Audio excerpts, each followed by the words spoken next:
Neil, how you doing, sir? Is this the right place and the right time? No, it's not the right time. Okay. This is totally not the right time, Neil. But the right place. But yes, this is the right place. Okay. First of all, welcome. Thank you, and we're honored to have you here. How are you doing? I'm doing well. Thanks for asking. I'm remain COVID-free, as I can say, for my family, primarily because we do what medical professionals tell us to do. There's a pretty simple answer there, but yeah, so all doing well. Thank you. And thanks for your patience with it. I finally got through. I didn't know I had to be on wireless. I thought I could do this on a 5G, but that's not the case. So we're good. I'm all good. Well, the other night we were here being patient and we were waiting for you. Oh, do you know what happened? So I was hosting a fundraising cocktail party, and it went long. And it's like, oh my gosh, I'm supposed to be online now. And I couldn't just tell the 100 people there, sorry, I got to get on a call with Joe. Neil, I totally understand. You're talking to somebody that has double booked his whole life and had to break the news to somebody. So somebody get the news broken. Exactly. So I finally got to it at about 8:20, and that was too late. So I'm happy to be here. I'm with you. I'm a servant of your curiosity and that of your audience. So I'm all in now. Well, and see, that's why it's so interesting that this conversation. Oh wait, let me take these headphones off because maybe you can't hear me the greatest. Hold on. Is that better? Can you hear me now? Oh, way better. There we go. There we go. Okay, so and that's just the thing. Like, I have so many questions that aren't really rooted in anything but curiosity. Oh, yeah. That's the best kind, dude. I mean, what? That's how you do it. I mean, and by the way, that's what every kid has. And somehow, we spend the first couple of years of a kid's life teaching them to walk and talk, and then the rest of their life telling them to shut up and sit down. And so this inborn, surely DNA-derived curiosity that we express as children somehow just fades away by the time we're all grown-ups. But wait, I want to focus on that somehow that you said there. Is it somehow, or is society constructed in a way that we suppress or doubt those curiosities? Yes. So yeah, somehow is not specific enough. I don't think the forces are on purpose. I think they're sort of accidental consequence. An accidental consequence of what goes on in our world is that curiosity is not rewarded. And what is curiosity? It's, I don't know the answer right now, and I'm going to find out. And I'm going to do my own exploring. That's what kids do, right? And whereas adults, we're looking for other people to tell us the answer. Why do people attach so strongly to political platforms? Because they're being handed a way to think about and view the world. And no longer does curiosity drive our enlightenment. The agendas of others become our own agenda without us even knowing it. And with kids don't have agendas, they just turn over rocks, they look, they pull petals off of flowers, they break stuff, not on purpose, just because they're handling it, exploring it. And kids are the greatest source of disorder there ever was in a home. And people prevent the kids from exploring, then why'd you have kids in the first place? Yeah. You should have known this in advance. So I think we should all raise free-range children, and that'll completely transform the adult universe. I agree with that. Also, on the same hand, like what kills curiosity, or what could, is the inability to get answers, right? Like, so if you're thinking about something and no matter how hard and fast you search and there's just no answer for it, wouldn't that kill the engine? I don't think so. Maybe a little bit. It might take off a little bit of the enthusiasm, but suppose you can't find the answer and no one can find the answer, and then you learn that no one knows the answer. Then you become the conduit. You become the means by which the rest of the world learns the answer, because you have an insatiable curiosity where you forego personal hygiene, you forego all family social mores, and you focus. There are people throughout the history of our species that were so dedicated to solving a problem that preoccupied them that I don't know where we'd be without them.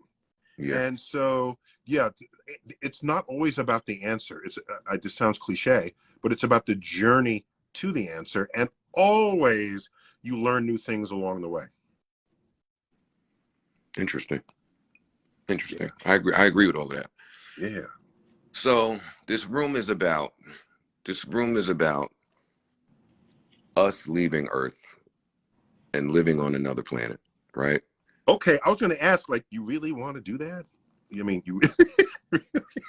Well, what? Have you thought this through?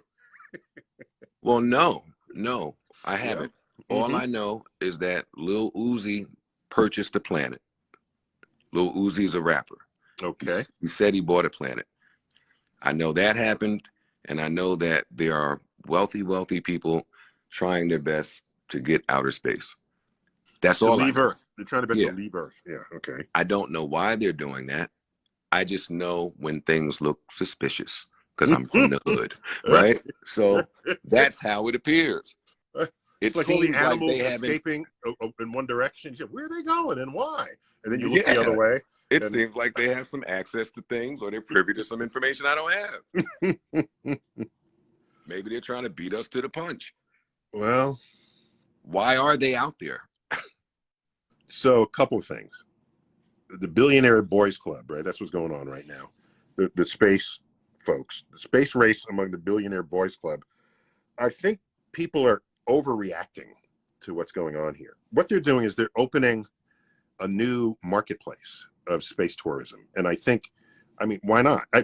Think of other things billionaires could be doing, like building bigger and bigger yachts, right? I mean, there's a lot of stuff billionaires could do that, and if I had to pick something they would do that's a little weird, but they're going to do something, let it be to advance technology, space technology, to turn the solar system into our backyard.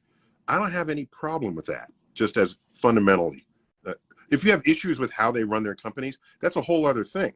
They could run their companies perfectly and still be billionaires, and we'd still be having this conversation, right? So there's that. Second, they're not going very far. All right, you look at Branson and Bezos, they went up and then they came back. And you can say, well, how high up did they go? They went, 50,000, 60,000 feet. No, excuse me, I say that right. They went 50 to 60 miles, which is 100 kilometers. This is a internationally recognized boundary between our atmosphere and space. And I'm an astrophysicist. To me, that's not space, between you and me. But let's go with how everybody wants to think about it. Fine. The reason why that boundary is chosen is right now when you look up, if it's daytime, the sky is blue. Well, what makes the sky blue? The air extracted blue from sunlight and scattered it into the sky. That's how we get a blue sky. All right. If you go high enough, there's not as much air above you to do any scattering at all. Mm-hmm. So there's an altitude above which the sun is in the sky, and you can look up and you can still see stars. And you can see stars emerge from the blue sky that was once there. So they say that's space. Okay, fine. So now how high up is that? You take a schoolroom globe. How big is that? Size of a basketball, right? Schoolroom globe. Mm-hmm. And then ask, how high above a schoolroom globe did they go? They went the thickness of 2 dimes. 2 dimes. The thickness. They didn't move. The thickness of 2 dimes above Earth's surface if Earth were the size of a schoolroom globe. I can't call that space. I'm sorry. That's just me, because I'm an astrophysicist. But you have people saying, I want to do this because I want to see Earth recede as the pale blue dot. No, you didn't go that far away. Okay, I want to see the night sky emerge in broad daylight. They did see that, but I can wait until sunset and get exactly the same phenomenon. Okay, I want to be weightless. They spent a few minutes being weightless as they turn the corner of their arc and return to Earth. Mm-hmm. Well, there are airplanes that can do that. They used to call it the Vomit Comet. I don't know if they still do, but they're airplanes that have this trajectories through the air where on the descent, you can create basically 0 G. So there are ways to do this without the big ticket that those are. But I see this as opening a marketplace. The very first airplanes were not crossing the Atlantic. You go joyriding on it, and you know who went joyriding? Rich people, initially. Okay, so that's how I think people should see it. Are they taking these ships and going to another planet? No, they barely can make it out of our atmosphere. So you're overthinking it if you're thinking the next ship they're going to roll out is going to go to Mars and they're going to live there. Neil, I got to be honest with you, man. You jacking my head up here. What? Because you're an astrophysicist, basically telling me that capitalism in outer space is coming and we should be okay with it. I'm not okay with it down here. Why would I? Okay. Yeah. So, all right. So, all right. So, would you rather, if not capitalism, okay? Obviously, it's not just a binary choice here, but would you rather countries went out there and started running things rather than private enterprise? Okay, because we already have experience with countries running things and colonizing places. It didn't end well for the people who got colonized, all right? And it didn't end well when the colonizing powers fought with each other, all right? That's how you get world wars and things. So do you have an idea you want to share with me about what you want the future of space exploration to be? Because I'm being very practical, and I'm saying whatever we're doing here on Earth, I don't believe we will somehow agree to do something completely different in space, because humans will be humans. And so I'm just being sort of realistically practical. But that doesn't mean I can't dream. If you have a dream state, I'd love to hear it. Because if you can't open it up as a capital market, nobody's going to do it. But we'll just stay here on Earth. Wow, I did not expect for you to fuck me up this early in this conversation. Well, okay, let's go through think it. about it. No. Hold on for a second. Hold on for a second. Let's do this. Dream state. I do believe that there's some use out there in outer space. I don't think that any of us down here knows what it is. And I do believe that we're meant to travel it. I just don't think that we're meant to do so with our physical bodies. I think that when we're finished here, our soul will go somewhere and then we'll explore. And this same creative, inquisitive being that I am down here, I'll be able to be that out there with a new set of tools in my toolbox. That's what I think. These two options that you've given me about privatized corporations or countries, neither. Like, what are we saying? All right, when you say space exploration, what? I just need to be enlightened. What do we need to figure out there, and how are we putting it to good use down here? Because from my viewpoint down here, all the shit that we figure out down here is misused. And probably in the name of capitalism. So it's bugging me out that you saying we should. I don't know why there's so much space pollution, if you want to have this conversation. Why is it up there? What are we doing? Okay, by the way, I don't didn't know say we should do this scenario from it. I don't know. But just to be clear, I didn't say we should do it. I will never say anybody should ever do anything. What I said was, if that's how it's unfolding, I can imagine other scenarios that would be much less attractive of what billionaires might be attempting. So I don't have a problem with it. That's a different thing from saying I encourage it. I'm saying I don't have a problem with it. So now, what you just said, I don't want to put words in your mouth. You're saying you're happy spending your life here on Earth, never going beyond Earth, and waiting for your spirit energy to resurrect in another time and place and continue your exploration in that way. Yes. That means you have very high confidence that your soul or spirit energy is a thing that will then continue after death. And okay, yes. But I have 100% confidence that I'm alive right now. Okay, I don't have to ask about that or have faith in that, or I know I'm alive right now. And so for me, exploration is something that I kind of want the tangible benefits of before I die, because I don't really know what'll happen after I die. I have suspicions of what could happen, but I don't really know. So now that's my first point. Mm-hmm. Second, I don't want you to sound like the elder in the cave. Let's go back 30,000 years. All right, everybody's in a cave, and you're a cave elder, and back then elders would have been in like their low 30s, okay, because Mm-hmm. nobody lived very long. So the elders, so the next generation, the young whippersnappers go up to the elders and say, we'd like to explore beyond the cave door. We've peeked out the cave door and we see mountains and valleys and hills and streams and trees and fruit. And the cave elder says, nope, we have cave problems. Got to solve the cave problems first in the cave before anybody leaves the cave. That is what anyone who tells me we should not leave Earth until we solve the problems of Earth, that's what they sound like to me. Because the universe is more vast relative to Earth than Earth is relative to the cave. Oh, 100%. I was in no way saying that, by the way. But you kind of was smelling that way for a bit. No, but listen, listen. I do think that we should leave, but I went there and flowed the conversation. That's why I started with, what are we exploring out there? Because my curiosity is saying, hey, we should get out there, but I don't know what it will bring. Like, is it preservation of life? That's why I started with, hey, do we have to leave here to live longer? The simplest answer is, we don't know, any more than the cave elder doesn't know what's outside the cave. Nobody knows. And you explore, wow, a whole new water source is a stream. Oh my gosh, what's this juicy stuff growing on a tree? It's fruit. Oh my gosh, I can eat it. Then I don't have to chase my dinner, but chase an animal for dinner.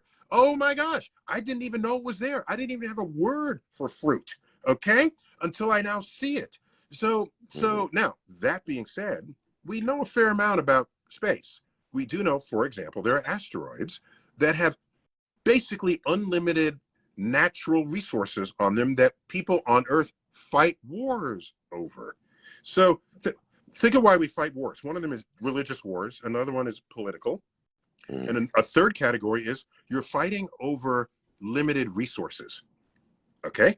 Access to limited resources. Space is unlimited resources, unlimited energy, unlimited power, unlimited water, fresh water and comets, unlimited rare earth elements, which is the foundation of so much of our IT revolution, that unlimited. So it could be that the very exploration of space will subtract an entire cause of human conflict from the history of civilization, from the future history of civilization. For example, that's one thing that could happen. I'm just saying. Now, this idea that let's go to Mars just as a backup plan for Earth, I think Elon Musk speaks this way. I think that's not realistic. It's not sensible or realistic. I'll tell you why. Yeah, it makes a good headline. Humans are on 2 planets, so when the asteroid comes and renders humans extinct on one planet, the species is preserved on the other planet. That makes a good headline in a science fiction story, but that's not realistic. Think it through. Just think this through. Whatever it takes to terraform Mars, turn Mars into Earth, and then ship 1 billion people there, whatever that takes, I'm just thinking that's harder than just deflecting the asteroid that's headed towards Earth. I'm just thinking, okay? Just spitballing here. So whatever, and people say that because we're trashing Earth with global warming and all of this, and they're going to move to Mars and watch us burn. And I'm thinking, if you have the power of geoengineering to turn Mars into Earth, then you could turn Earth back into Earth. Trivially, all right? So I don't see them as actual solutions to any real problem we will face. Neil, I can see going to the planets for joyride, for vacation, Disney World on Mars. Sure. I don't have a problem with that. So you're telling me the memes have been lying to us? No, really? No way. You think so? There's stuff on the internet that's not true? Is that what But listen, I agree with everything you just said. I'm all the way with you. So I guess my question is, if our billionaires are just skydiving out there, not even out there, then in what part of time do we get to actual information and us not being so primitive? I don't know. No, I get you. I hear you.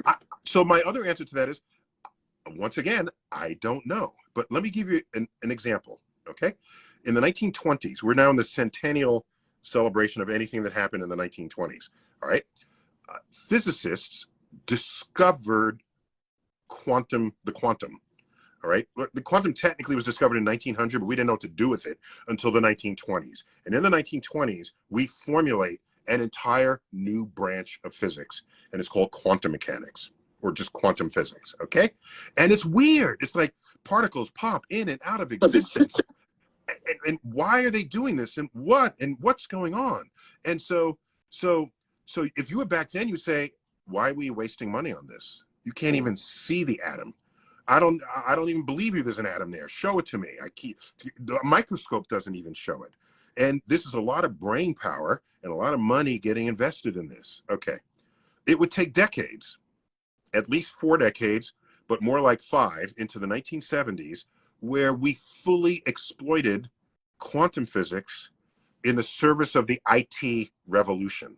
There is no creation, storage, and retrieval of digital information without quantum physics. Mm-hmm. And so here's something that took 50, 60 years and more to be fully recognized and exploited. And it is now, after farming, is IT, the next biggest economy of the world. What people are doing that involves computers knows no limits today. So I'm happy to tell you, we will explore space and we don't know what we'll discover, but it'll probably matter to the survival and health, wealth, and future of civilization the way everything else we've ever discovered has. All right, it sounds like you talking about my great grandkids.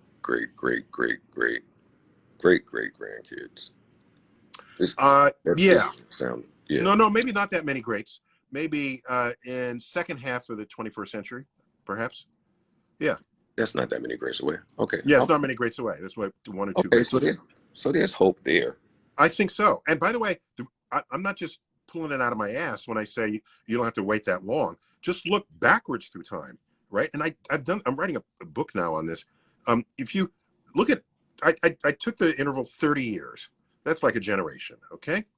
And look at what we're doing today in the year 2020 and how unrecognizable it would be to anyone in the year 1990. In the year 1990, hardly anyone had an email account, all right? No one was carrying computers around. You had like the Sony Walkman, maybe, a cassette, or maybe even a DVD on your, a CD on your hip, but that was about it. And what else was there? There was no social media. There was no smartphones. There was no GPS. Yeah. There was none of this, okay? Unrecognizable to anyone in 1990. Now go back 30 years before that. It's 1960. No one had been in space yet. Oh my gosh. What's going on? Let's go back 30 years before that to 1930.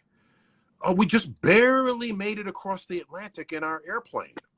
Go back 30 years before that, the Wright brothers had not yet invented their plane. And when they did in 1903, that first trip they took was the wingspan of a 757 airplane. Mm-hmm. So 30 years is an extraordinary amount of time in any world where science and technology discovery is let free to have people's curiosity and love for learning something new be something that's funded and supported, and we're all living longer and healthier because of it. Well said, but you made me think. And by the way, between 1960 and 1990, we went to the moon 9 times. Oh, I forgot to mention that. Okay, we went to the moon. Well, okay. well, that's what I wanted to ask you. Yeah, what? Do you laugh at the flat earthers and the people that say that we've never been to the moon? Like when you watch these things? I'm the existence of flat earthers is evidence of 2 things in this world. 1, that we live in a country that protects free speech. And 2, that we have a failed education system. So as an educator, I can't blame a person for not knowing stuff. I'm an educator. So ultimately, oh, by the way, don't get me started here. occasionally you'll hear a teacher say, the kids just don't want to learn. I'm sure you've heard that, right? Yes. You know what my response is? Has it ever occurred to you that you simply don't know how to teach? Is that one of the options to account for the results you're seeing? When was the last time you heard a teacher saying, it's not that they don't want to learn, it's that I suck at my job? All right. Yeah, I've never heard So that. not enough teachers admit that to themselves, because I can tell you, as students, we can all list the teachers who suck at their jobs. All right. We know this. This is not some hidden secret. And so I'm saying that if someone thinks Earth is flat, I'm sad that they weren't given the capacity to reason this through. And what they think is reasonable thinking is not, and they don't know why what they're thinking is not reasonable. And you should have gotten all that in the school system, and you didn't. And so I'm sad by that. They might just have to age out, and we fix the school system from scratch and grow up in the whole next generation. Well, they should definitely do that. or the conspiracy side of me says all the flat earthers, they just want to be the first to go up in orbit around the Earth, because we'll all be so annoyed with them. Just go in orbit, and then you'll see for yourself. And then they get a free ride. I think they're all conspiring to make that happen. What's the Space Force doing out there, and why do we need them? Okay, so that's a great question, by the way. And so the Space Force is, people say, oh, we're going to have Star Wars and lasers and explosions in space because the movies feed us that. Consider that space has been militarized ever since we were able to launch satellites. And that was beginning basically in 1960, okay? America went into space in a big way, beginning then. And what do I mean by militarized? We have spy satellites in space. That's militarization of space. No, it's not shooting weapons, but it's part of a military operation to have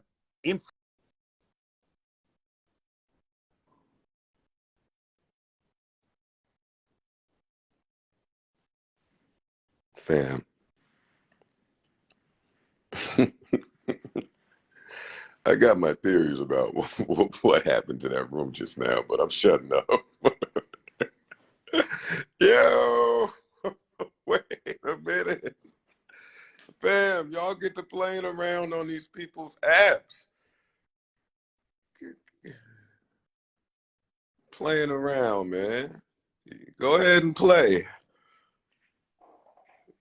Sitting home now, just wanting to hear something. You can't get to just asking folks about the damn Space Force.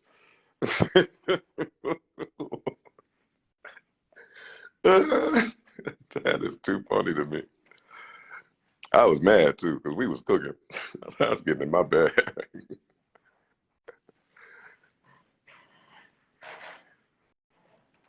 Imagine just being this wealth of information like that, though. That's got to be amazing. That's awesome. We're trying to get Neil back in, so just be patient, please. But that was great.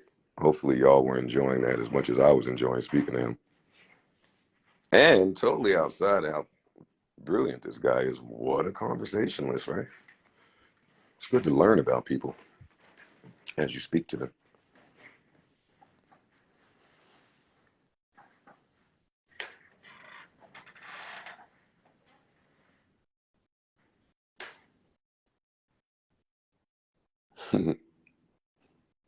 And it gives you that warm black feeling, like when you walk into your aunt house, or your older aunt house, or your grandma house. It's got a real soothing tone.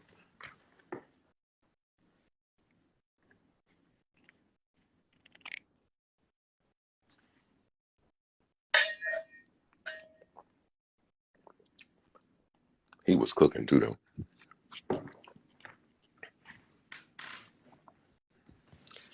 Please be patient. We're trying to get Neil back.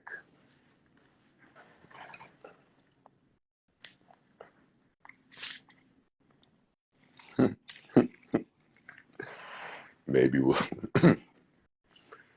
we'll just skip the Space Force question.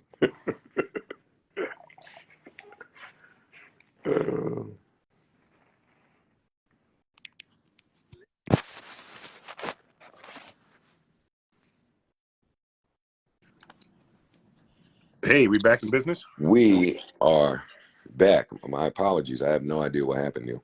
No, I think the billionaire space folks were listening in, and they didn't Yep. like what we were saying about them. That was That's clearly the case. That's what I said.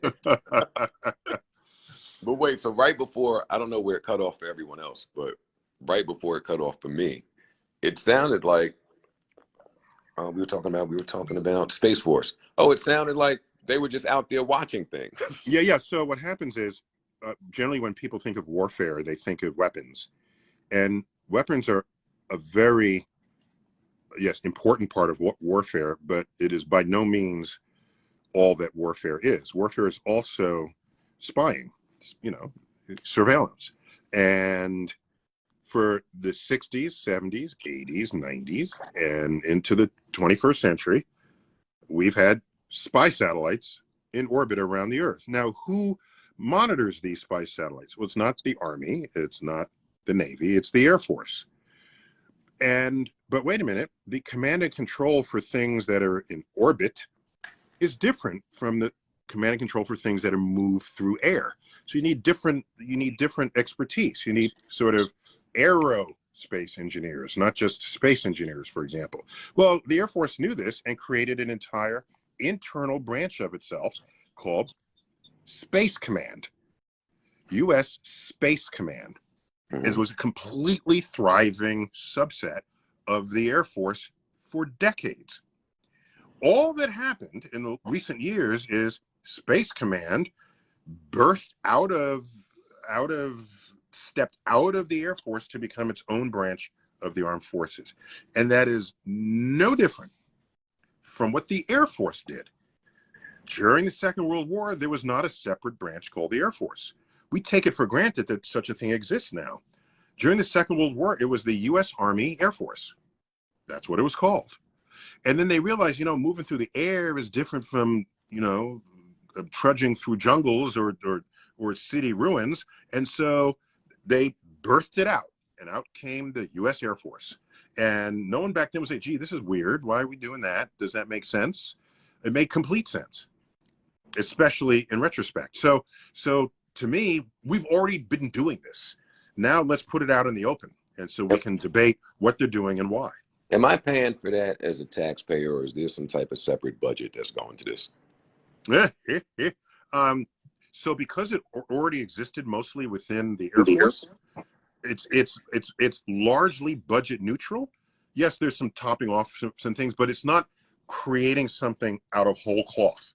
All right, the garment was already stitched. Now they're just tuning it, fixing it to whatever's necessary for the tasks at hand going forward. And you're damn straight, it's tax money. The largest chunk of tax money that comes from your tax dollar goes to the U.S. military. That's always been that. I won't talk about taxes in this room. I won't get us killed again. I'm just, you don't understand. We'll skip it. Cut off. Yeah, no. Oh my God. Yeah. So that's just the reality of it. I mean, it's easy to want to, particularly if you like peace and harmony, and this, it's easy to say this is the beginning of the militarization of space. The beginning of the militarization of space was Sputnik. Just let's be honest. But Sputnik was launched in a hollowed out intercontinental ballistic missile shell. That's why. Can you repeat that, please? Okay. Sputnik launched October 4th, 1957, had a radio transmitter, and all it said was beep, beep. But it went over our heads. And they didn't need permission to fly over our heads in space. You need permission to fly in people's airspace, but not their space. And so there was Sputnik over our head. And what launched it? Oh, who has rockets? Well, the military has rockets. What would this rocket normally do? It would normally carry a warhead intercontinentally.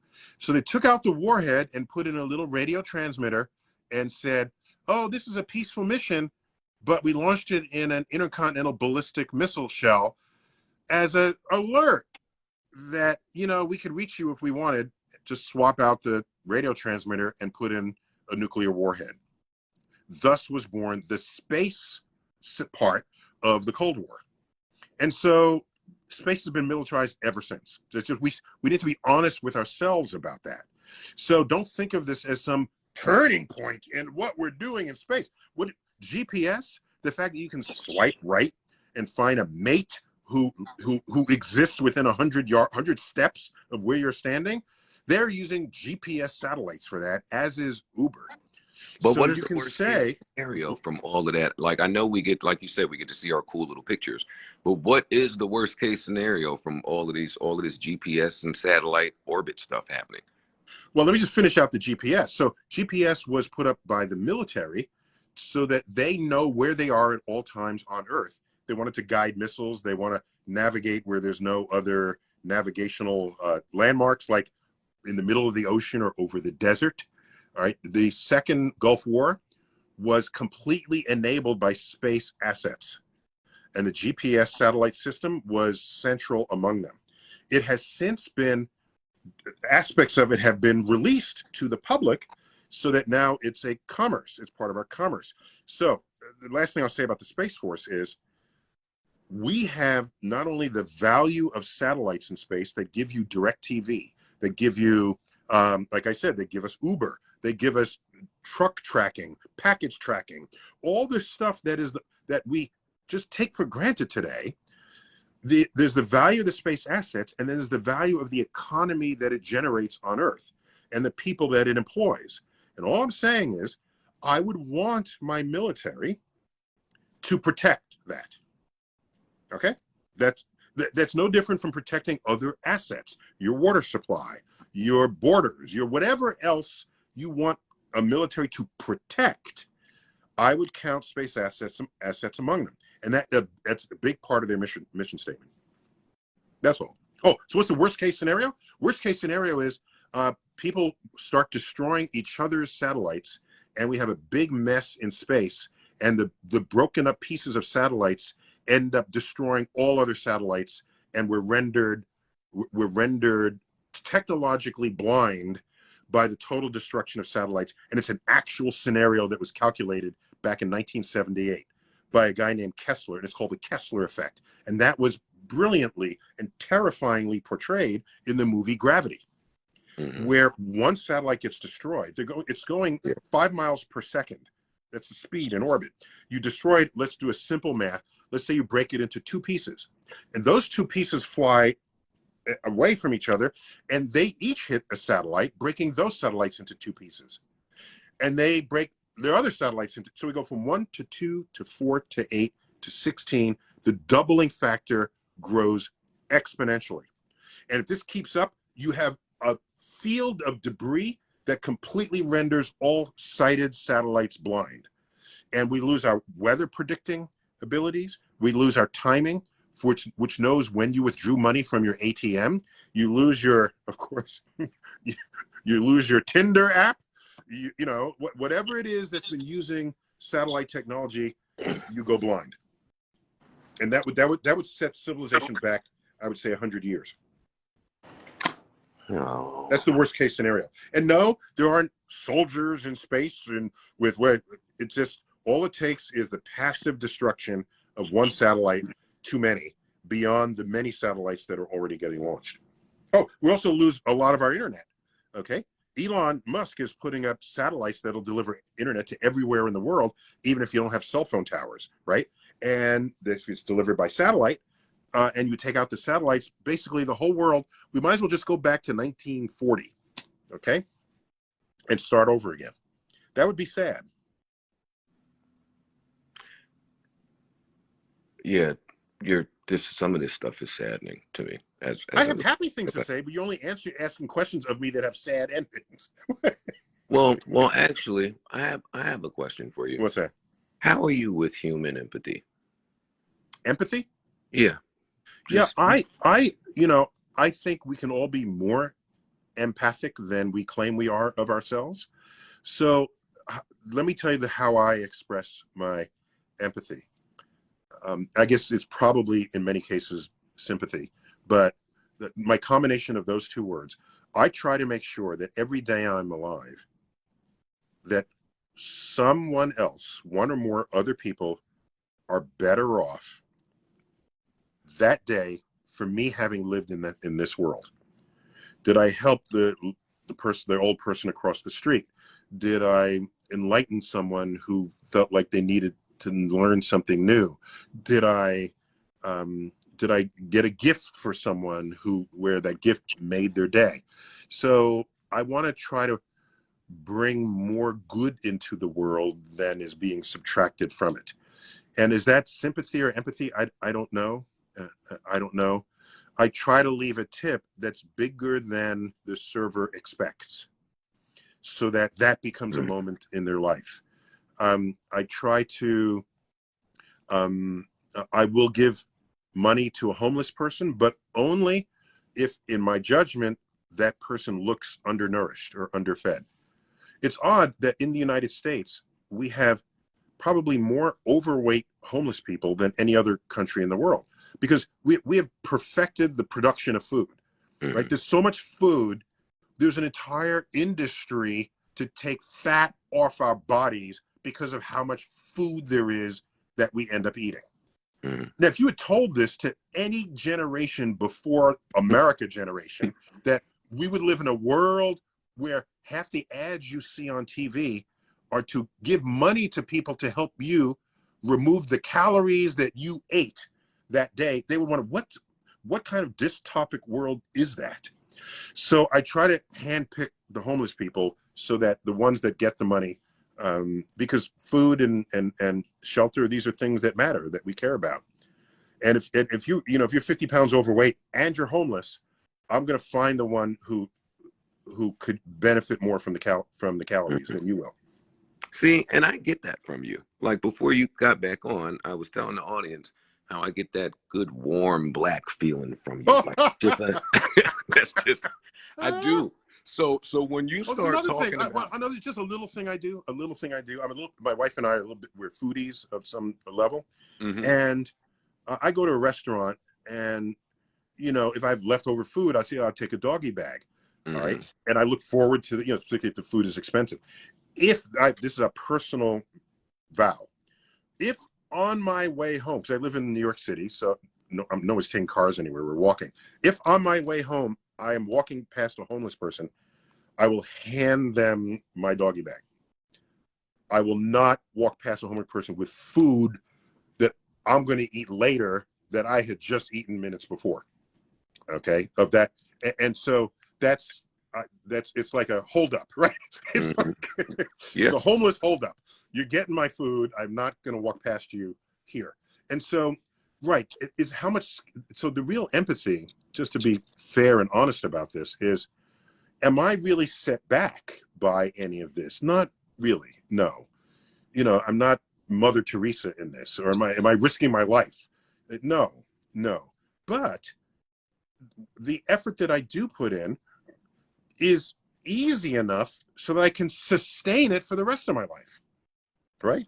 I can do it at all times and all places, and it doesn't require a special occasion. It's just there. And if there's money in my wallet, I say to myself, let's say I'm carrying like $150 or something. If there's a $20 bill, I say to myself, will I miss this 20 if it's not there? Did I even know this $20 bill was there with the rest of the money? No, not. So I'll pull out a 20, and if I'm walking by someone who is, trying to make ends meet, I'll hand them a 20, even if they don't ask. And I say, here. So does any part of you say that we could take a mere portion of the money that we're putting into Space Force or whatever else is going on out there and maybe get further into cancer research? Like, that's what I keep hearing as you speak about us and our ability to move a asteroid that may be headed our way. I'm like, well, wow, he's right about that. And if he's right about that, why are we having so much trouble down here with things like cancer? What do you think they're doing with our cancer research money? One, and two, do I sound like the caveman guy again? Yes, you do. And I'll tell you why. Fuck! See, I know I'm messing with your head now. Now, no matter what you say, am I that You're cave playing elder? mind games on me. Am I the old fart in the cave? Okay. So here it is. Almost to a person, and I've done this experiment. That's why I can say this with some verve. The people who say, why are we spending money in space when we have problems here on Earth? Okay, so let's hold aside the cave analogy. To a person, I ask them, well, how much money do you think we're spending in space? And they're usually referring to NASA, because NASA gets a lot of publicity. And so I say, if you have 100% of the federal budget, what percent is NASA? And they might say 5%, 10%, 15%. Then I tell them it's 0.4% of your tax dollar is everything NASA spends. The space station, the launches, back when we had space shuttles, all of this. So that is less than half of 1 penny. If you took a physical paper dollar and cut 0.4% of it away from it, you're not even yet into the ink. You're still in the border of it. And you want to look at that money being spent and say, how come I still have problems? You're saying that because NASA is very visible and gets a lot of media attention. That's why you're saying it. And you think it's some huge waste of money if you're not leaning that way technologically or scientifically. But how about the 99.6% of the rest of the budget? Why are you not having this argument with that? I wanted to start a movement where where all branches of the government got the money, the budget that people think they're getting. Okay, if that's the case, NASA's budget would go up by a factor of 10, a factor of 20. But that's not how it is. So how about all the rest? No, I agree. Just tell me about that. Go look into the budget. But you're not doing that. You want to go to that 1/2 of a penny and blame the non-solved problems on that. And you know something? All those problems you listed were there before anybody put anything into space. Yeah, so, and by the way, I don't know, are you old enough to have had LASIK surgery? Did you? We all know people who have. No.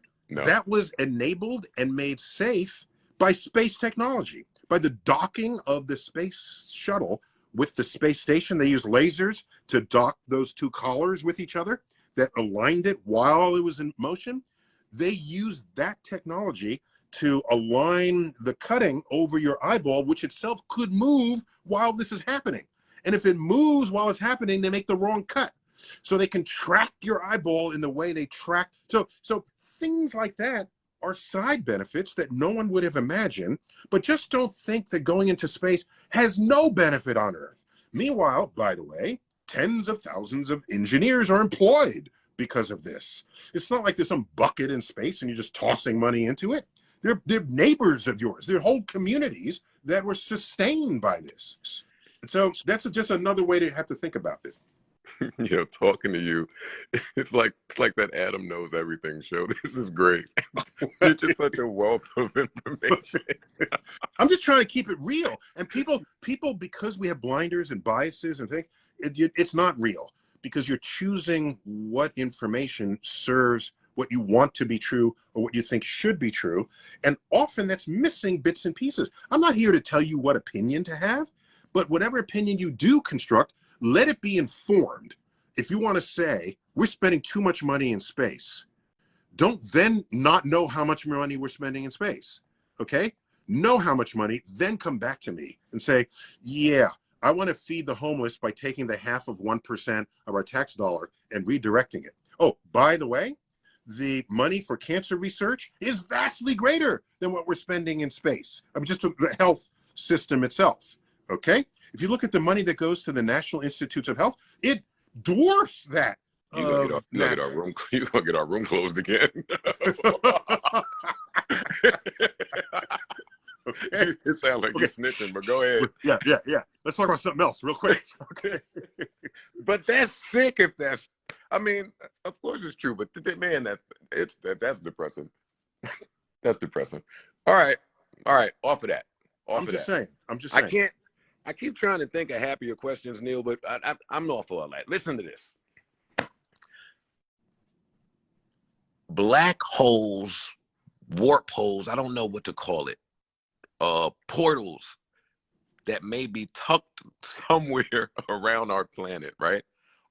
Are we in just one big escape room and there really are clues somewhere for us to get there or not? Okay, so I don't want to totally fuck with your head right now, but imagine a species of life in the universe vastly more intelligent than we are. Okay, and by the way, it wouldn't have to even be vastly. So we share 98% identical DNA with chimpanzees, right? Mm-hmm. And what's the most a chimp can do? It can like stack boxes and reach a banana. It can figure that out. So well, that's a smart chimp, right? Well, our toddlers can do that. Let's be clear about this. So you can say, well, what a difference that 2% makes. Well, we have philosophy and art and the Hubble telescope and music, and the chimp can only stack boxes. Okay. If that's all in that 2%, imagine another life form that's 2% beyond us, along that same intelligence vector. What would we look like to them? They would roll Stephen Hawking forward and say, this human is slightly smarter than the rest because he can do astrophysics calculations in his head, like little alien Timmy over here who just came home from preschool. Oh, Timmy, what did you? Oh, I just derived the principles of calculus. Isn't that cute? We'll put it on the refrigerator door. If a species of life in the universe exists that's that intelligent or more, one, we would never even know they'd existed if they didn't want us to know, A. B, for all we know, they've set up Earth just for us to live on it. We are a literal aquarium terrarium for their entertainment. And they didn't leave a clue, Neil? Like, is that what you're telling me right now? No, what they'll do is they'll give us an Einstein every now and then, they get a little bored, they'll stir the politics. Your politics is getting a little boring. Let's throw in a Donald Trump, okay? And let's make sure he gets elected. And so we could just be a sim planet of an intelligent alien, a simulation or an actual zoo for them. I'm not going to rule that out. Just to mess with you a little more. And no. You in my wheelhouse now. No. Now are we a snow globe in a terrarium of an alien? I don't know. I do believe that we're stuck in a simulation. I believe that, right? Okay. But now, if I subscribe to that, then that means that there's some other simulations out there. And who am I to say that I'm not in those too? Right? So when you start talking about species that may be 2% brighter than us, I don't rule out that being me somehow in another simulation. To that you say what? You want to be the smart one, but have you created another universe on your home computer? Me? No. I'm talking the people that set us up here did that. Yeah, they didn't just do this. You think they did this bullshit and stopped? Okay, all right. So they set us up. So now what do you want for them? What are you saying? I'm saying no. They set this up for us. I'm saying that if this is one version of a simulation, then there should be more. And who is to say that I cannot be present in another simulation in another form? Okay, here's why I'm in this one. Here's why I think that's unlikely. Because we've already done that experiment. Okay, sorry. We did? Silence. We've already done an experiment. They're called twins. Twins are genetically identical. No, listen to me. They are genetically identical, yet they are not the same person. So if in another simulation they create someone who is identical molecule for molecule to you in every way, except they create it somewhere else, that's not you. There's no evidence to think it's just someone else that looks like you.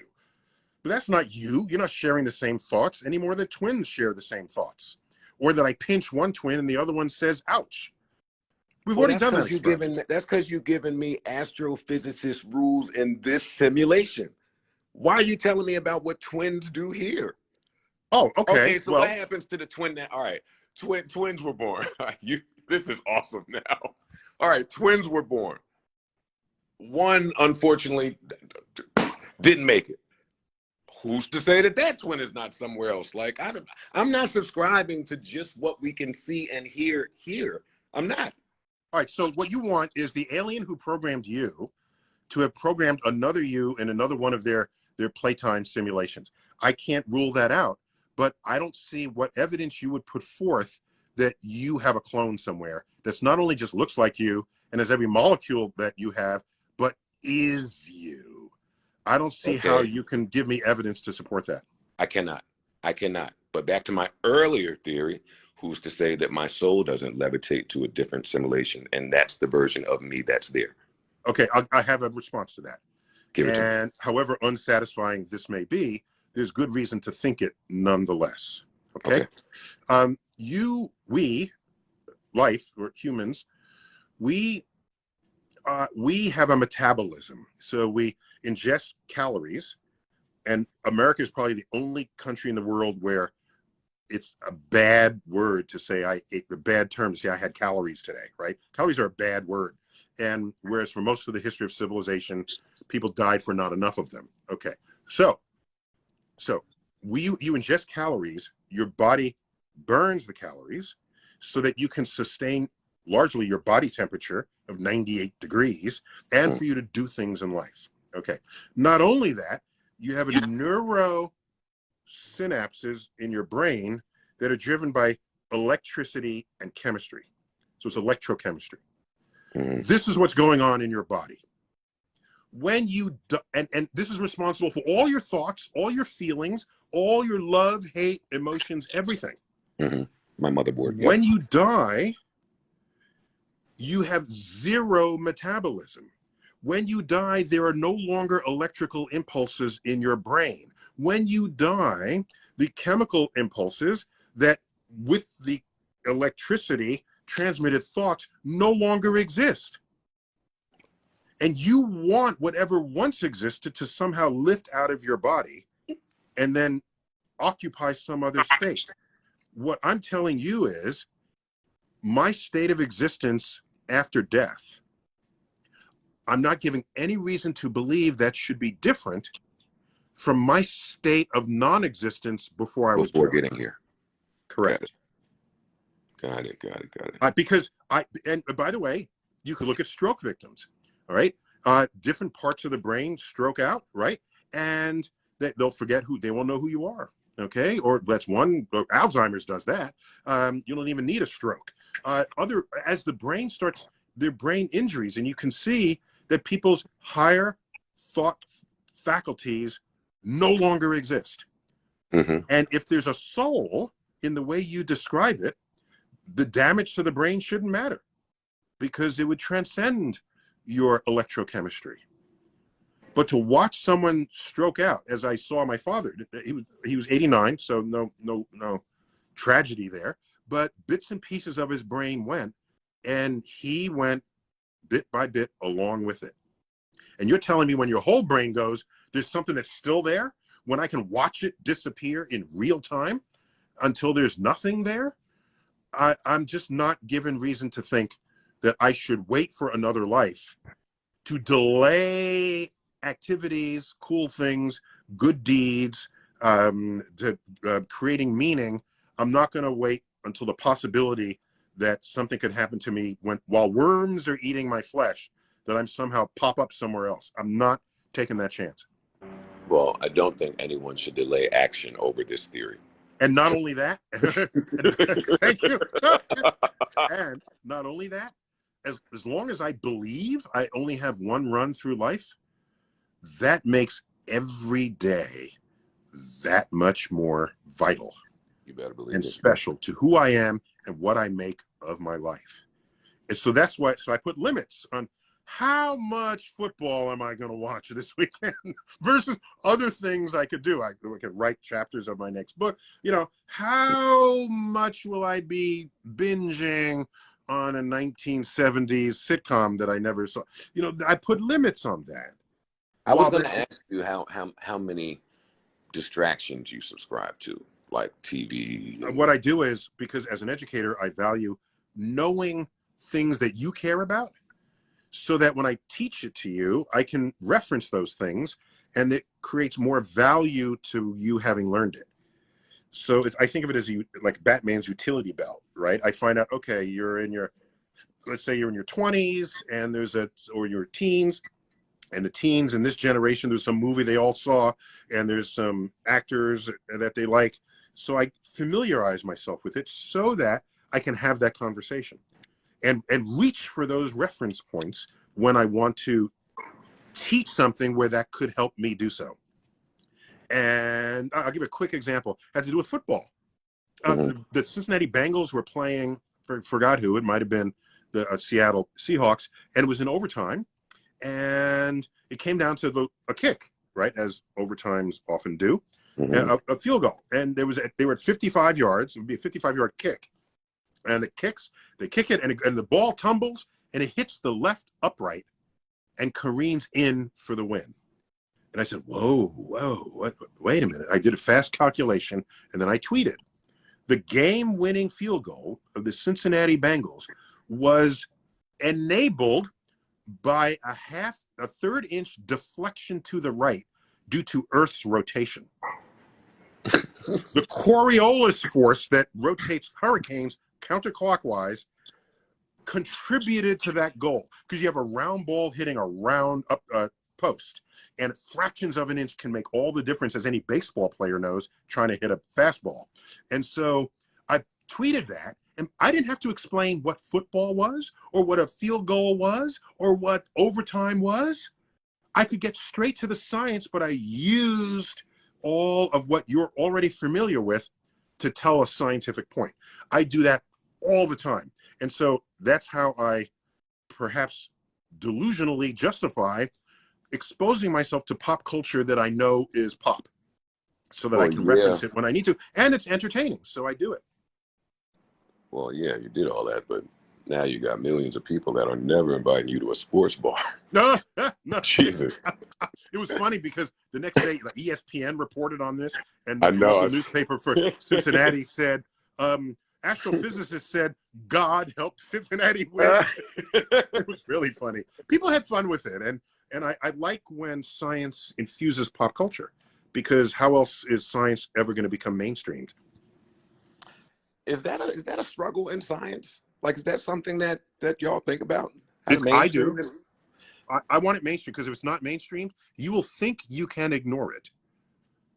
And I don't want you to ever think that science is just some satchel of things you learned while you were in school and then you moved on. Science is a way of knowing. Science are methods and tools of inquiry so that you can sift what is objectively true from all that is bullshit in this world. That is what a scientist does. That is all we do. And a big part of that is making sure that your own bias doesn't influence your own conclusions. And we have systems of checks and balances to protect against that. So if you're going to think science is just something you can leave behind, meanwhile, you pick up your smartphone and while you're walking down the street, you talk to someone 3,000 miles away. Say, I don't like science. Wait, I got a phone call from my cousin. On, so exactly. People need another one is, you get in an airplane, right? And you sit down in a comfortable chair, and they serve you food, and you flying at 31,000 feet at 500 miles an hour for 3.5 hours. You get off on the other side, and people say, well, how was your flight? Oh, I hated it. The internet was spotty. Okay. Yeah. Excuse me, you were just flying through the air at 500 miles an hour in a tube, okay? And your biggest complaint is that the internet was spotty, or that the movie selection wasn't up to your taste? Okay, so I know we're living in the future when that's your biggest complaint. The Wi-Fi is spotty up there. No, I get it. That's funny. I'm sorry, I'm screaming at you because you're listen, getting me to scream. It sounds like you scientists need some memes. So no, what we need like better marketing or something. I don't know. I don't like the concept of marketing because it implies you want people to believe something that's not Yeah. actually You're trying to true about convince someone of something. Yeah, exactly. And science should not need, we should have never needed a science march. Okay. The science march from a few years ago, it's like, damn, has it come to this? Hey, Neil, Really? I'm not gonna lie to you. I have never heard of a science march. It happened, when was it? 2000, just right after I think Trump got inaugurated. So it was like the March 2017. There was a science march, and tens of thousands of people marched on Washington to try to bring scientific sensibility to important decisions that people are making about climate change and global warming and all kinds of issues that politicians have politicized, that they should never have the power to do so. Because the good thing about science is that when it's true whether or not you believe in it. Yeah. That's why it's a fundamentally different enterprise from everything else you'll ever do. Got it. Can you teach me about dark energy versus dark matter, and is there a difference? Yeah, I mean, we don't know what either of them are, so that's the short answer. All right, with dark matter, this thing we call dark matter is the longest unsolved problem in astrophysics. It's been with us since the 1930s when it was discovered. We noticed that most of the gravity manifesting in the universe has no known origin. That's pretty spooky. You add up all the stars and planets and black holes and galaxies and clouds and comets, and add it all up, and we get 15% of all the gravity we see. We don't know what's causing it, though we have top people working on it. Meanwhile, we measure the expanding universe, and we find out that the expansion is not slowing down, as would be the wishes of all the gravity that's in the universe. The expansion is speeding up, with a mysterious pressure in the vacuum of space pressing opposite the direction of gravity. That's spooky too. Really? Yeah. So that was discovered and confirmed in the late 1990s. A Nobel Prize went to that discovery, but we do not know what's causing it. And so the two different phenomena that, when we can calculate with them, we know the intensity of their effect on our universe and in the equations that we write, but we don't know what they are. We are without a clue, as Sherlock Holmes might say. How do you even research this stuff? You can look at its effects on other things. That's how you do anything that's mysterious. You say, whatever this is, look what it's doing to this other thing. So let's characterize that. Oh, here it is doing something else. Well, so then what you end up doing, it's like, the story with the elephant, right? I don't know what I'm touching, but this part is like is smooth, right? And very hard. And then there's this other part that looks like a rope. I don't know what that is. Yeah. Okay. And it left this print on the ground. Okay. And you have all these bits and pieces, and maybe one day you meet together and you say, what do we have here? And someone says, I think we have a new creature, and it's called but these are all blind scientists investigating the elephant because they can't see the elephant, right? They can only touch it and report on it. And you do this, and then they construct this creature that satisfies all those criteria, which is itself kind of incredulous, right? How can one thing have so many different properties in it as one functioning entity? But in fact, that's what we have. Yeah. So science has a long and very storied and very successful history of characterizing unknowns as much as possible until the day arrives where we actually discover what the thing is in the first place. Wow. There it is. Listen to this. I'm going to go back to the billionaires that are flying around out there skydiving like you taught me earlier. In the event that I were that wealthy, right, and I were just trying to figure out what to do with my wealth, I think I would want to try for like life preservation. I think I would want to freeze myself and get unthawed at like a different time. So I think the whole freezing concept might one day become obsolete when we discover the aging gene or whatever that would be. Oh, Then you just don't age. You are a buzzkill, Neil. Well, then you don't have to be frozen. You can just say, "Oh, take the pill and now live another 30 years." Wait, So then, so why be asleep when cool things are happening in the world? Be awake that whole time and live another 30 years. Wait. What's the you talking about that the new pill that I saw in the newspaper? No. This extends doesn't life? exist yet. No, this Oh. doesn't exist yet. I'm just imagine a future where there's a pill where you can live an extra 30 years. Then you don't have to be frozen for the 30 years to then wake up and see what the future brings. You can live through it. Yeah, but we're nowhere near that. And That's, if I'm looking at how they value human life, then I have no reason to believe that they're looking to make us live longer. well, plus, if we freeze you and then throw you out in 30 years, you're going to look around and say, I have no idea what the hell's going on. But Neil, you saying 30 years. I was thinking more like 70, 80 years from now. Okay, 100 years, fine. That's fine. That changes nothing because of aging. Well, by the way, so there's a series of postcards issued in the year 1900 where they gave artists the opportunity to imagine the year 2000. This is the year 1900. Planes hadn't been invented yet, but they were riding high on transportation. There were airships and blimps, dirigibles. The railroad had crossed the country. The automobile had just been invented, the internal combustion engine. We had steamships across the oceans.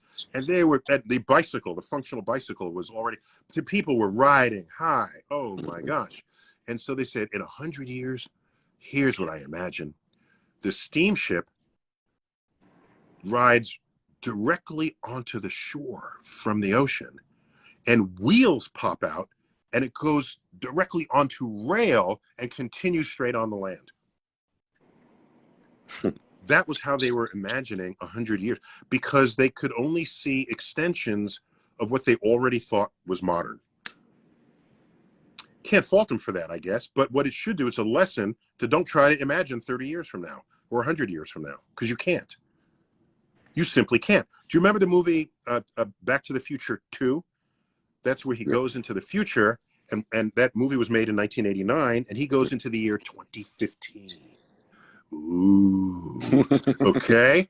And there's a scene where he pisses off his boss on a video call at home, and he gets fired. And the boss fires him by sending him a fax. But this is the home of the future. So you don't have one fax machine. He has 3 fax machines. So 3 faxes get sent to him in different rooms so that he doesn't miss the message. This is how people are thinking about the future. Because in 1989, the fax machine, that was the joint. That if you had a fax machine, oh man, you could send documents. And so I'm not going to try to say what's going to happen in 100 years. Neil, when was your inquisitiveness used for unhealthiness? I would say when, hardly when ever. Were you because not so centered? because I'm not that risky. You can be so inquisitive that you put your life at risk. I was never that. Never that. That's a bar. I monitored what other people did, and I say, I wonder what that experience is like. But then I see them like go off a cliff or get addicted. So I'm not going to go that limit. I'll just try some version of that, just to get a taste of it and then move on. No. There's a rationale. I was a geek kid from very early on, and a cost of that is that I didn't have much of an imagination. So Halloween was like, you're doing what? Why are you dressing? Wow. Why are you dressing up? We all still know you're human. You're not actually a T-Rex. You're not actually whatever you're dressing up. So I had a very literal brain. And that didn't really loosen up until probably late high school, early college, where I could then think artistically and creatively without the box that rigid thinking would put me in. So then at what point in your childhood did you realize, okay, my background is music, right? So while everyone did music, it took me to go out in different circles and realize, okay, I'm better at this than other people. I'm going to pursue this or go further in this. You said you started this from a very early age. Was it a point in your life where you were like, oh, can retain more information than people, or I just pick up better, or like when did this, was it a self-realization early on is what I'm asking. Your question has a built-in assumption Give it that to people can, should, and do pursue in life what they're best at. What I have a different view. I think we should pursue, by the way, best at by whatever metrics are invoked at the time. Could be exam scores, teacher advice, this sort of thing. But I have a different view. I think we should do what we enjoy the most. Oh, that was And default for me, by the way. if you commit your life to what you enjoy the most, you will probably end up better at it than whatever it was early in life that people said you were best at. And so I studied the universe because I enjoyed it. It had nothing to do with grades I would or wouldn't be getting in physics or in math. And nothing, what teachers were saying, it was irrelevant. I did it because it brought me great pleasure, emotional and intellectual pleasure, to contemplate the cosmos, to read books on it, to watch documentaries, to have cuttings from newspapers when discoveries were made, when there were NASA launches. I was a participant in a moving frontier of cosmic discovery, and I delighted in it. Jesus, that sounded phenomenal. Can you say that again? That last No, what are you talking about? No, for real. By the way, No, one other thing. Last, please. Very What was that last part? No, I'm stealing that.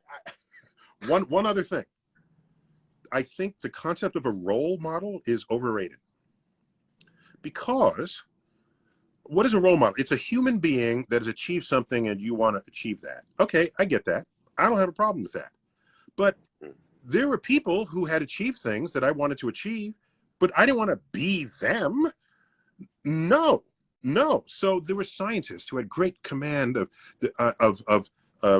their subject. I said, if I'm ever a scientist, I want that level of command of this subject. Then there was an educator who told stories, and he was so fun to listen to, and he made you smile, and he thought where you were thinking before you did, so that when he mentioned it, you were already there, and it clicked. And I said, if I'm ever an educator, that's the kind of educator I want to be. I had sports heroes. I said, if I ever do sports, that's the kind of sport I want to do.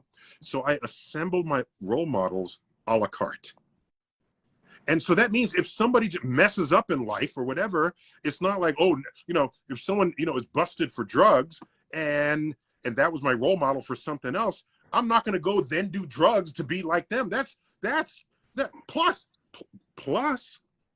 if I needed a black person from the Bronx to have become an astrophysicist before I did, I would have never become an astrophysicist. So in some ways, searching for role models can be very limiting if, in fact, you have fresh thoughts about what you want for yourself. So I cut and pasted my role model so that it was this Frankenstein role model, and I say, that's the kind of person I want to be.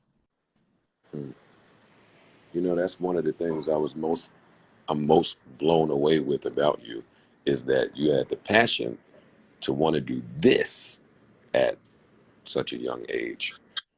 Yeah, I used to take it for granted, but I don't anymore, because I realize people are still trying to figure out what to major in even after they're in college. Yes, and I need to be sensitive to that. And I think I am when I'm in a big room and I'm talking to people, and I don't, if they say I'm in college, I don't say, what are you majoring in? I say, oh, what are you interested in? And then everybody has interest, whether or not they're committing it to a program of study. So I ease my way into what might be their career later on. So, because you can end up getting pressured into majoring in things just to fulfill the expectations of your friends or your parents, and ultimately never fulfilling the expectations of yourself. Mm-hmm. Tell me more about the book you're doing currently. Oh, no, that one is, that's not for another year, but the year's around the corner. All right, no, we got to do this again, and I'll come back, because that's a very important book. I have one that just came out just like this month, like a week ago. Tell me about that book. It's called Welcome to the Universe. Excuse me. I have two co-authors. We taught a class at Princeton University when I was there on the faculty, and we didn't really want to teach the class, so we split it. and we each just taught a third. Okay, so we each taught and then we said we don't like any of the syllabuses that are out there. Let's just teach what the hell we want. So we taught what we wanted, and it started out with like 40 people, and after 2 years it had 300. Had to move rooms twice, and then people said, "Why don't you write a textbook?" So we wrote a textbook on cool stuff about the universe, and we called it Welcome to the Universe. And it has our personalities are in there. It's not your ordinary textbook. It's much more sort of reader friendly, but it's a textbook. It's big. It's freshman intro astrophysics at Princeton, right? And there's even math in it. But then we said, well, how about people who don't want the math, or people who want it? So we created a shortened version of it called A Brief Welcome to the Universe, and it's a pocket-sized book. It fits in the palm of your hand. And we took the coolest of the coolest stuff and put it in that book. And so that's out now. It's called A Brief Welcome to the Universe. And we're proud of it because it's not everybody has time to read fat books, and not everybody has, not everybody has the time to read the whole curriculum. So we have no hesitation about cherry picking the universe in this. So it's all in there. Wow, that's brilliant. Yeah, that's brilliant. I'm buying this. It just came out. Just came out like seconds ago. Don't say no more. I'm going to Amazon. I'm getting this. Well, thanks for asking. Thanks for asking. It's just, but because there's always something I'm doing that I can talk about. I managed to finish a book during COVID, right? And because I said, this is a good time. Nobody's doing anything. Why don't I binge on things? I say, no, then I won't discover anything new or contribute to the world. So I finished a book during COVID. That was published, came out, and this is like a book even after that. So, wow, it is. You're the man. I'm just excited. I'm just a conduit. I'm just a conduit to the cosmos, offering platters of cosmic food for people to take whatever of it they want and to pursue more of it if they like. And then I go back home. That's all I am. And it works. What it is.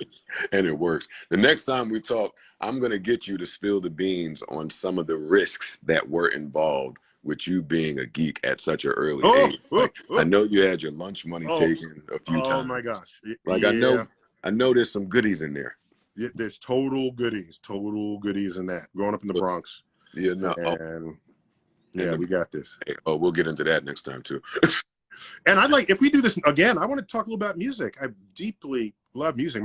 My nephew is into hip hop. In fact, he's getting a PhD in hip hop as in the service of conflict resolution, not only domestically, but internationally. So he's taken it to an academic level. What? Yeah. Wait, what? How do you even think of that? I know. It's like, then I was, that's my boy. That's my nephew. That is beautiful. How old is he? No, he's probably mid-30s now. So he's my brother's son. His name is Stephen Tyson Jr. And if you look him up, Just Listen, JUSTLISTEN, Just Listen Entertainment. He's got albums and stuff, and he posts, and he's active on social media. He's got a podcast. So I say this only to say that my brother is an artist, my nephew is a musician, academic musician. I care deeply for what role music has played in our lives as a civilization. And if you were to sift through everything humans have ever done and ask, what are we going to bring to the aliens? It's going to be the math and the music, because that's the only thing that transcends culture. Everything else is like the aliens say, what the hell is that? So your favorite, now that I know music is just in you. A little bit, yeah. Go on. Your favorite artist currently is who? Okay, so I put a time delay on who I have as a current favorite, because what I found was if I chase the favorite thing in the moment, and then a few years later it doesn't sort of live up to time, and I either outgrow it, or it's like, no, that was just in the moment, was marketed to me that way, and so I put a time delay, like a 5 to 10 year time delay. Same. And so if I go back, I have to think about that. You put me on the spot now. let me think. I Yeah. like when Beyonce's song "If I Were a Boy." Oh my God, have you read the lyrics of that song? No. I tear up every time I just, if you'd have a minute one day, just read the lyrics or listen to the song. Oh no, it's a She beautiful song. Beautiful said, song. "If I were," I don't think this is a transgender longing. I think it's just she's trying to gain perspective on what the hell is going on in the mind of a man relative to what's going on in the. She said, "If I were a boy, I'd wake up in the morning and just throw on some clothes and go out," right? But she's not a boy, so she's got to put on makeup, right? I mean, it's a social commentary, and so that's sung beautifully, and it just makes you double back and say, we created this freaking world, and Yeah. she's an artist, and artists get to show us the world that we would either take for granted, or we were we were blind to it in front of our noses. And the artist says, this is what you're living in, and this is how you need to look at it, otherwise stuff will never change. And so anyhow, that's just, I'm just No, going it makes sense, dude. Yeah, I should have got to the music sooner, to be honest, Neil, because of course art and science admire and marry each other. we that's a whole thing. We should save it, and we'll totally rock that, I promise. Yeah, And we'll there's weird table that. things, other weird things. Okay, you ready? I don't know how much time you. Okay, Paul Simon is, I'm old enough to remember him in real time when he was with Simon and Garfunkel and the like. He wrote a song in 1965 where there's a lyric in it that's pre-global warming. It's a lyric that no one would write today, right? This is sort of, you want to look for evidence of this? So what? So in a song, it's called "April Come She Will," where he analogizes the names of the months of the year to girlfriends he's had. You know, April brings showers, but I brought tears from April, you know, this sort of thing. All right. All right. So he goes through the months, and then he gets to September, and he says, "The autumn breeze, the autumn winds blow chilly and cold. September, I remember." And it was like, no, there is no chilly autumn winds in September. Nobody's going to write that today, right? Maybe October, certainly November, but not September. Yeah, right? no. So to me, lyrics are these moments in time. The rock band Styx in 1970s, they have a song, "Come Sail With Me." And I always like ocean going as metaphor for your voyage in life. And it's done often by many artists. And that song, which was a top charting song, is actually about an alien abduction. And I love it for that reason, because I always wanted to be abducted by aliens. Just thought that would be a cool fate. Of course, you love all the songs that involve a multiverse somehow. No, we're tabling this. We're gonna have a real good music talk the next time we talk. Yeah. Again, I appreciate you. Thank you. This was so enlightening. And please accept my warmest and deepest apologies to your fan base, who were hanging with you a few days ago when I was there trying to keep possible donors to a not-for-profit organization that helps inner city kids get educated. And I couldn't just say, "Joe's waiting for me." Yeah, no, I get it. No, they've been clowning me my whole career. They clowned me this week. Oh, we knew you didn't know Neil. That's good. You were talking shit. Neil would never sit with you. I'm like, oh my God. People talk smack about that. That's good. Yeah, they did, man. I love it. People are cruel. But yeah, no, next time, Neil, thank you so much. I appreciate you. You got it, dude. Stay strong. Same. All right, bye. Wow, what a room. I don't even know how to end this thing. That was awesome.